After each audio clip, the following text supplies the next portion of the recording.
Hey guys, I was talking to you last night. I had a moustache last night. Went for the 70s soccer hard man stroke gear look. Anyway, it's gone. I'm back to the boring old Jamie now.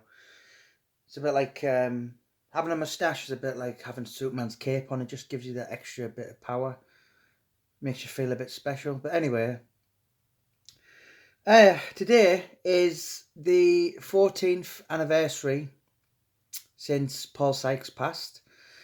Uh, I released my first book 4 years ago today. Got my 19th out a few days. So I've had 19 books out, 3 documentaries in the last 4 years. Very busy. But really what started it was watching Paul Sykes at large. So yeah, absolutely fascinating character. He's gone. Wakefield will never see his like again. To many, but to most, I think people are a lot happy, greatly happy with that.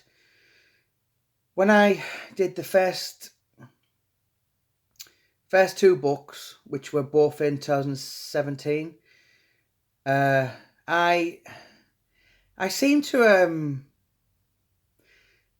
I had a bit of a break. So if I released 2 books in 2017, I had completely like 3 years away from Paul Sykes.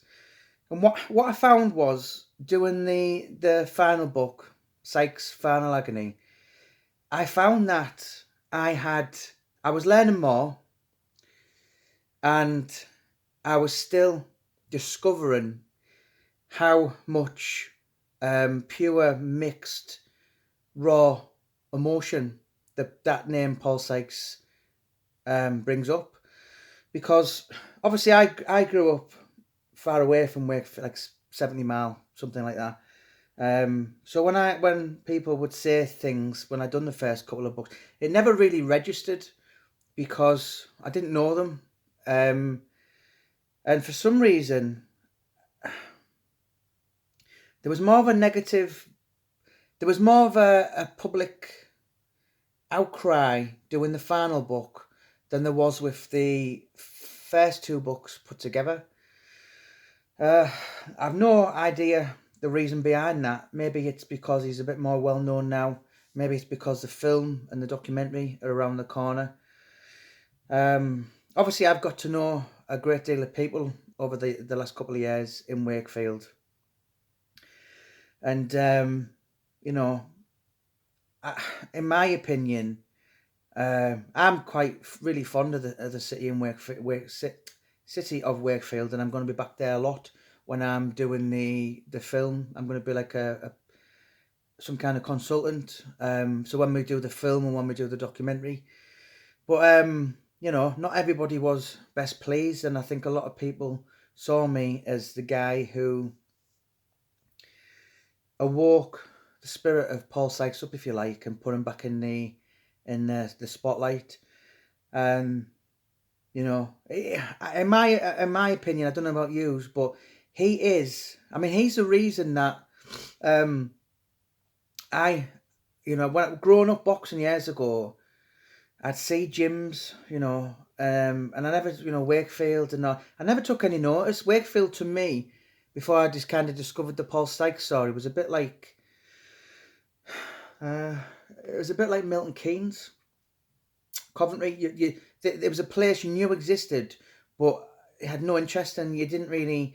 And then once obviously I discovered so I think my point is, I think certainly to thousands, certainly tens of thousands of people now, is Paul Sykes put Wakefield on the map.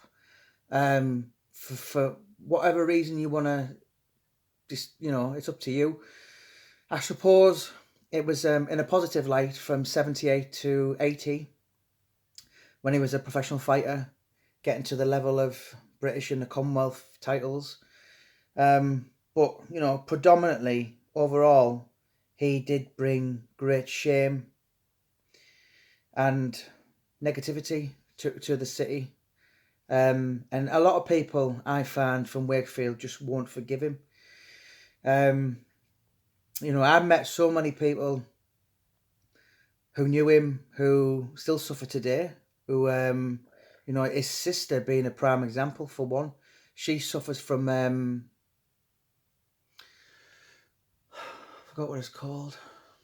Is it fibromyalgia or something like that? It's a condition which has been brought on by stress. It's like a post-traumatic stress. And she said to me, although he's gone now, sometimes if I'm walking down the street and I see a hedge, I'll jump. And I've spoken to police officers. I spoke to, victims, people he's walloped and hit. And there's no doubt he did leave, a bit like Lee Duffy, he left a huge trail of destruction, chaos and mayhem behind. And but what he did used to say, what he used to say was, "They'll write books about me in years to come." A few people have told me that this is what he would reel off to them, and he's absolutely right. So he's 14 years today being gone. What are your thoughts? Is anyone from Wakefield watching this? He first started breaking the law 1963. So from 63, even in the last 10 years of his life, maybe certainly the 7 years of his life when he was certainly the last 5 years when he was when that intimidating aura of him had gone, when he disappeared, and if anything, he was only a nuisance. He was walking about pissing up trees or shoplifting, walking in kebab shops, stealing kebab, just silly things like that. Verbally abusing people, saying all kinds of some really disgusting things, spitting at people. Just things that he wouldn't, you would never ever have associated him to, because obviously he was a very scary character. But that was the many sides of Paul Sykes, and one of the police officers said to me, he said, "We knew when he died 14 years ago today, which was March the 7th, 2007, he said, when he died, we knew it was going to be on the card. It was only a matter of time, certainly from about 2002. He could hardly walk. One guy actually seen him getting beat up. These young kids were kicking him, and Sykes was just laid there asleep. And this woman, who was like drinker, was shouting at the kids saying, 'You wouldn't have done that years ago.' But the guy who was watching Sykes, who was oblivious to what was really going on when he was being attacked, he said to me, he said, I just looked at him and I thought, how the fuck are you still alive? And going back to my point, the police said to me, we knew it was going to come. Certainly from 2005 to 2006, I would go up and talk to him and open his cans of beer, and he'd kind of walk with a hunt. He deteriorated so bad.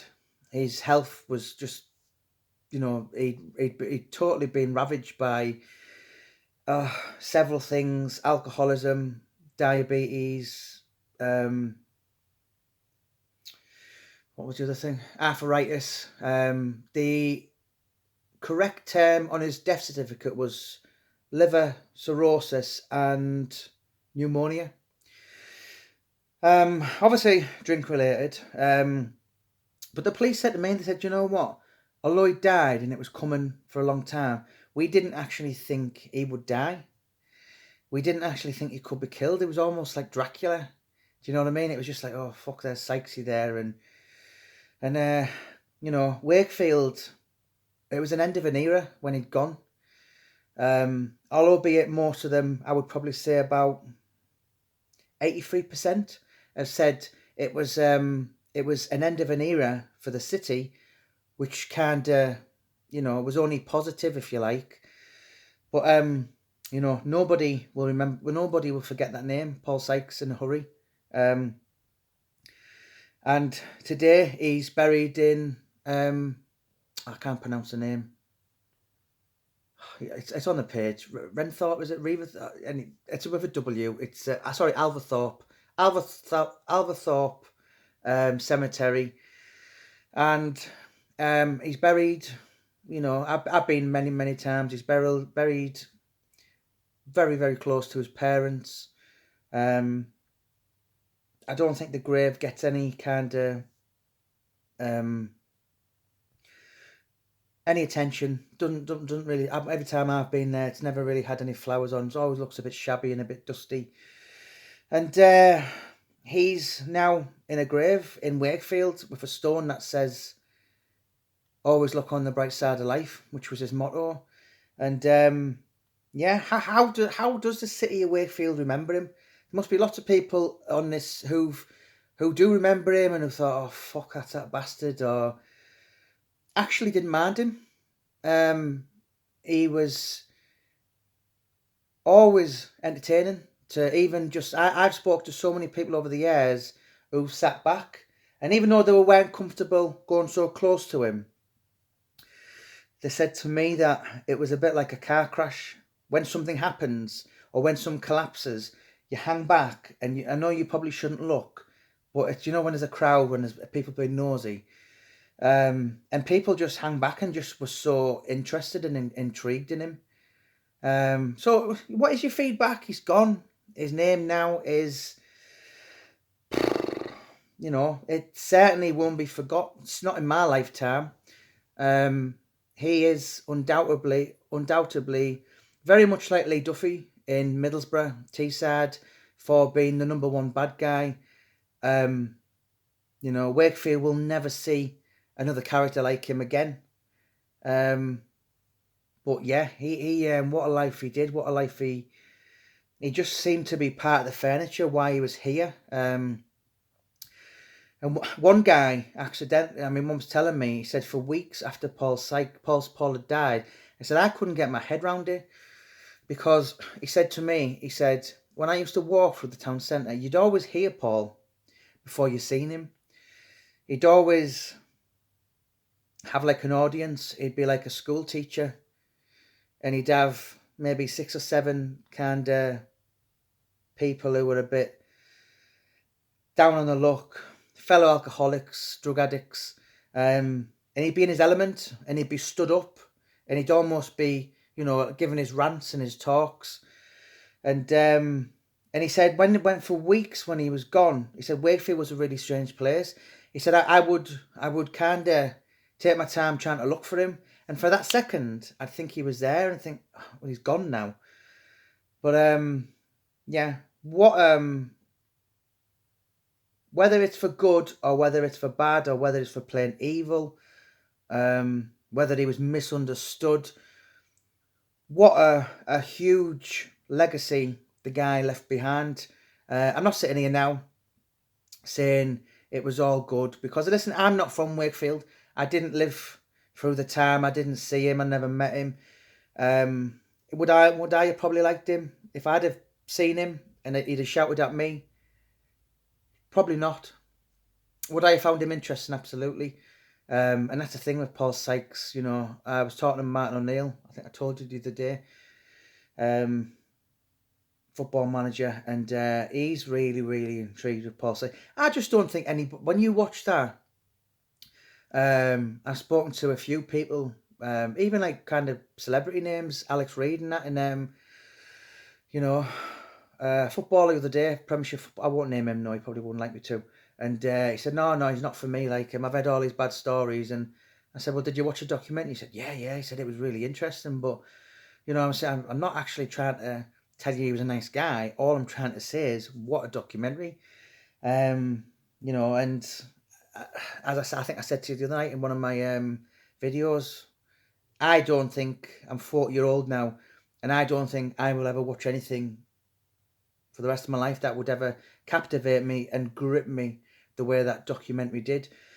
But anyway, he's gone, and if he was here, he would say, always look on the bright side of the life. He's been gone 14 years today. What's your views on it? Wakefield, is it long? Does it seem longer? Does it seem shorter? I don't know. You knew him. I didn't. I've never ever said I did know him. All I've said was I've spoken, did a lot of research to a hell of a lot of people who did. But obviously, my opinion is irrelevant because I didn't know him.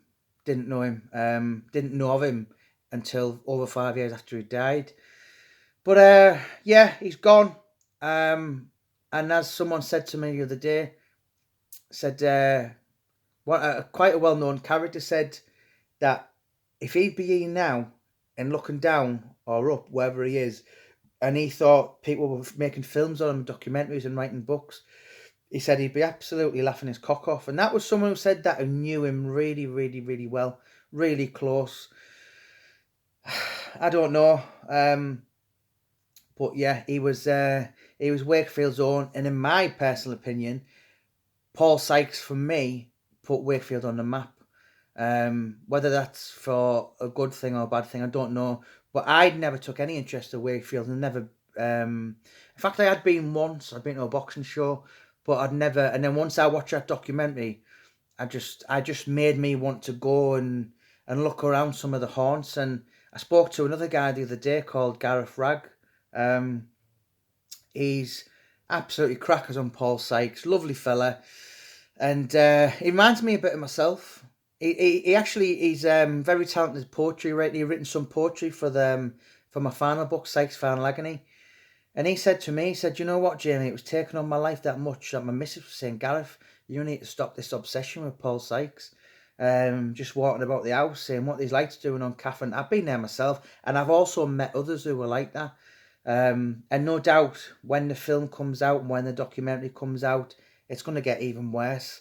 So his legacy, his myth, I don't think the Paul Sykes PR journey, the train, has only just started. And I think it's going to go on and get bigger and bigger. I've no doubt that people will come along, far more talented writers than me, far more interesting people come along. Well, they already have. Vaughan Civil made the Joe Calzaghe film, made the Oscar Pistorius film, and he's crackers over Paul Sykes, as is the guy who's playing Paul Sykes, which we can't reveal yet.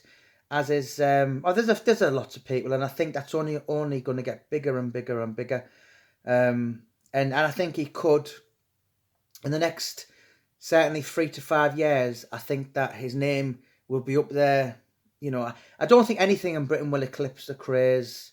Jack the Ripper, that's the biggest whodunit in British legal true crime. But I certainly think Sykes, will get more curiosity. People will be more, getting more intrigued with the character. And I just think he'll grow. And I can see him, being up there with the Charles Bronsons and all these kind of other famous villains, if you like, because for me, the biggest thing with Sykes, a professional boxer said this to me yesterday, actually, from Manchester, and he said, the thing is, everybody who met Paul Sykes had a story. Even if you met him the once, and obviously people have met him, people say he was fucking evil, he was a horrible, evil bastard. I could tell you all these stories, Jamie, but I don't want to give the bastard any more limelight. And then I've met the other people who've cried in front of me and said, oh, he was lovely and I loved him and all this. Everybody who met Paul Sykes has some kind of opinion, and that's what he did. He brought out different opinions, different emotions, and for me, that's why I found the guy so interesting. He certainly wasn't boring, was he? Thank you so much for listening to me, guys. I'm sorry if this video's been a little bit wobbly. The wife's next door, so I'm normally in the kitchen, so I've got hold of it with a stick. So apologies for this dodgy haircut as well. I'm going to be sorting out in a couple of weeks. I've been saying that for a long time now. I'll probably just keep it to piss the trolls off. But anyway, guys, thank you so much for listening to me. Don't forget you can follow Paul Sykes on Facebook for more information on the film, the documentary. And you can buy all 5 books. Sykes, Sweet Agony, which is of course Paul did. And then I followed up with Sykes and Finished Agony, Further Agony, Final Agony, and It's Sharks by Rob Brenton. Warcry Publishing produce all 5. So if anyone is really, really interested and obsessed with the whole thing like I am, like I was, like I still am, then get reading them books, and that just gives you the whole the full picture. Really is what I wanted when I watched the documentary. Watched Sweet Agony, wanted to know what happened. Cut a long story, you've heard it all before. I walked in the story, blah blah blah, and produced something for us all really to find out. So thank you so much for listening to me, guys. Have a great evening. God bless. Keep safe. Thank you.